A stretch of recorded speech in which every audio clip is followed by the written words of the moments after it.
Okay, thank you, Gary. And Melissa, I think that answers your question about the ventilators. Another question that we have is, where the public can receive information as to the exact number of patients that have been admitted for COVID to the hospital from March until now. And so do you have that number, or is that more of a Tulare Yeah, County? no, there is a website. Okay. I'll say it slowly. It's COVID-19 dot Tulare County .ca.gov.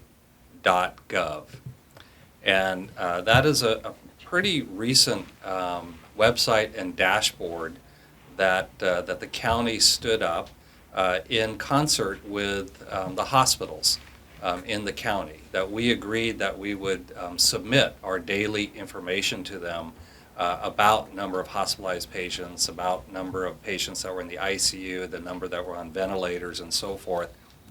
So I don't know if they populate it every single day, but that website is operational now. I went to it earlier today. The one thing I was kind of disappointed that you don't see, which I think was the question, how many total patients have been hospitalized in the county since day one. So that's not in there, but there's a graph that shows you the daily occupancy. And again, it's really just the two hospitals, Sierra View and Kaweah Delta. But it has plotted back to the very beginning, back to early March, what the number of COVID positive patients that are in the hospital, one of the two hospitals, on any given day. And you'll see that, as you would expect, it started ramping up over March and April.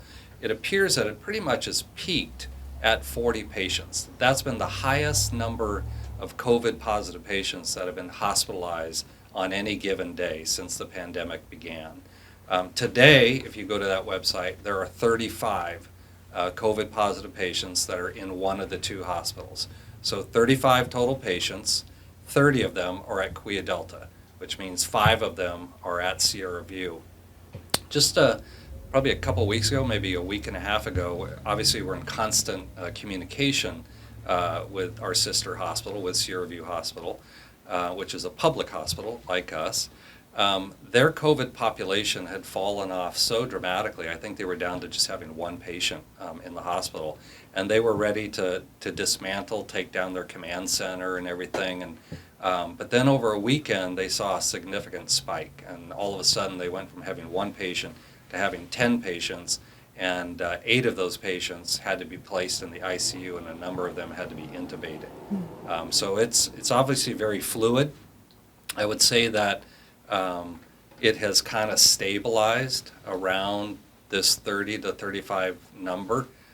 So a lot of us think we're kind of plateauing right now, but obviously that plateau can change pretty significantly depending on our behaviors out there in the community. Right.